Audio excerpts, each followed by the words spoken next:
అమరావతిని ఆపడానికి అది ఎవరి ఇంట్లోని లైట్ స్విచ్ కాదని పవర్ఫుల్ ప్రధాని మోదీ శంకుస్థాపన చేసిన రాజధాని అని మంత్రి లోకేష్ అన్నారు. శుక్రవారం నాడు రాజధానిలో బ్యాంకులు, బీమా కంపెనీల ప్రధాన కార్యాలయాల శంకుస్థాపన కార్యక్రమంలో మంత్రి పాల్గొని ప్రసంగించారు. పెద్ద ఎత్తున రైతుల ముందలకొచ్చి ఆనాడు 3 పంటల పంటున భూముల్ని 5 కోట్ల ఆంధ్రుల కోసం రాజధాని ఏర్పాటు చేస్తాం కోసం మీరందరూ భూములు ఇస్తాం జరిగింది. అందుకే ఈరోజు కూటమి ప్రభుత్వం ఏర్పడిన తర్వాత, ప్రజాప్రభుత్వం ఏర్పడిన తర్వాత ఒకే రాష్ట్రం, ఒకే రాజధాని, అది అమరావతి, కానీ అభివృద్ధి వికేంద్రీకరణ చేసి చూపిస్తామని హామీ ఇస్తాం జరిగింది. ఇప్పుడు గౌరవ మంత్రి నారాయణ గారి ఆధ్వర్యంలో అమరావతి పనులు కూడా జెట్ స్పీడ్లో జరుగుతాం, మనందరం కల్లారా చూస్తున్నాం. స్త్రీ శక్తి అంటే నాకు గుర్తొచ్చే మొదటి వ్యక్తి గౌరవనీయులు నిర్మలా సీతారామన్ గారు. ఇప్పుడు చూడండి మేడం గారు ఎంత ప్రశాంతంగా ఉన్నారు. కానీ అదే వ్యక్తి పార్లమెంట్లో ఒకసారి మనందరం చూడాలి. ప్రతిపక్ష పార్టీలు అబద్ధాలు చెప్పేదానికి ప్రయత్నిస్తే వాళ్ళకి చుక్కలు చూపించే వ్యక్తి గౌరవ నిర్మలా సీతారామన్ గారు. మహిళలు ఎలా ఉండాలో ఆవిడని చూస్తే అందరికి అర్థమవుతుంది. ఆవిడ రికార్డులు కూడా ఎవరు బద్దలు కొట్టలేరు. ప్రపంచంలో ఎంతోమంది ఆర్థిక శాఖ మార్చులు ఉన్నారు, కానీ మన నిర్మలా సీతారామన్ గారు రికార్డులు బద్దలు కొట్టారు. వరుసగా 8 కేంద్ర బడ్జెట్లు మేడం గారు ప్రవేశపెట్టారు. ఆవిడ జీవితం మనకొక పాఠం. లండన్లో హ్యాబిటేట్ అనే ఒక హోమ్ డికోర్ స్టోర్లో ఆమె ప్రొఫెషనల్ కెరియర్ ప్రారంభిస్తే 2008లో బీజేపీలో చేరి అధికార ప్రతినిధిగా రాజకీయ ప్రస్థానం చేశారు. కేంద్ర రక్షణ శాఖ మంత్రి, కేంద్ర ఆర్థిక శాఖ మంత్రి కూడా మేడం గారు అయ్యారు.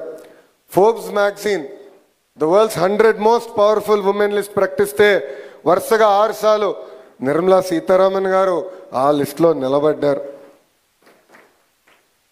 ఎంత ఎదిగినా సింప్లిసిటీ నేను మేడం గారు చూసి నేర్చుకున్నా. ఇప్పుడు కూడా చేనేత వస్త్రాలే మేడం గారు వేసుకుంటారు. అనేక సార్లు మంగళగిరి చీరలు కూడా మేడం గారు వేసుకుని ప్రమోట్ చేశారు. అందుకే మంగళగిరి ప్రజల తరపున మేడం గారికి నా హృదయపూర్వక ధన్యవాదాలు నేను ఈ సభాముఖంగా తెలియజేసుకుంటున్నా. పేద మధ్యతరగతి కుటుంబాలకి అండగా నిలబడాలని ఆనాడు గౌరవ ప్రధానమంత్రి నరేంద్ర మోడీ గారు జిఎస్టీ తగ్గిస్తున్నాం, జిఎస్టీ 2.0 తీసుకొస్తున్నాం అంటే స్మూత్గా ఇబ్బంది లేకుండా అమలు చేశారు నిర్మలా సీతారామన్ గారు. అంతేకాదు ముఖ్యమంత్రి గారు ఎప్పుడు ఆంధ్ర రాష్ట్రానికి ఏ సహాయం కోరినా ఆంధ్ర రాష్ట్ర ప్రజలకి అండగా నిలబడి నడిపిస్తున్నారు గౌరవ మంత్రి నిర్మలా సీతారామన్ గారు. ప్రత్యేకంగా నేను 4 ఉదాహరణలు చెప్పాలనుకుంటున్నా. మొదటిది అమరావతి.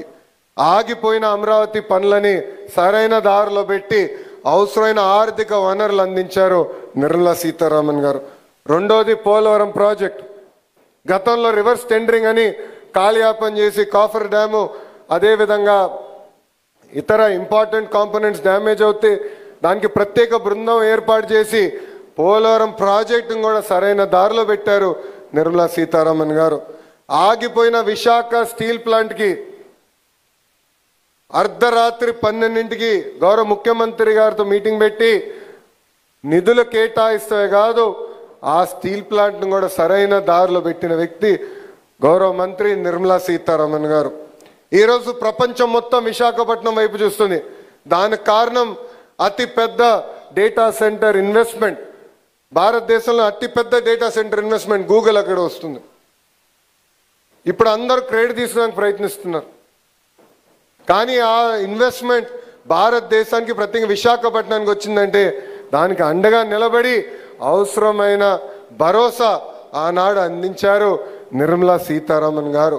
ఇట్లా చెప్పుకుంటా పోతే అనేక ఉదాహరణలు ఉన్నాయి.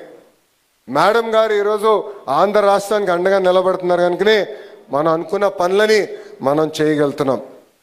ఈరోజు ఒకే రోజు 15 బ్యాంకులకు కేంద్ర మంత్రి నిర్మలా సీతారామన్ గారు శంకుస్థాపన చేశారు. ఈ బ్యాంకుల నిర్మాణంతో అమరావతిలో ఏకంగా ఒక బ్యాంక్ స్ట్రీట్ ఏర్పాటు అవుతుంది. 15 బ్యాంకులు, వివిధ ఇన్సూరెన్స్ సంస్థలు సుమారుగా 1334 కోట్లతో వాళ్ళ కార్యాలయాలు కూడా ఇక్కడ ఏర్పాటు చేసుకోబోతున్నారు. తద్వారా సుమారుగా 7,000 మందికి ఉద్యోగాలు కూడా రాబోతున్నాయి. Andhra Pradesh Grameena bank, central bank of India, APCOB, bank of India, Canara bank, state bank of India, union bank of India, bank of Baroda, Indian bank, NABARD, Punjab national bank, Indian overseas bank, IDBI bank, new India assurance company,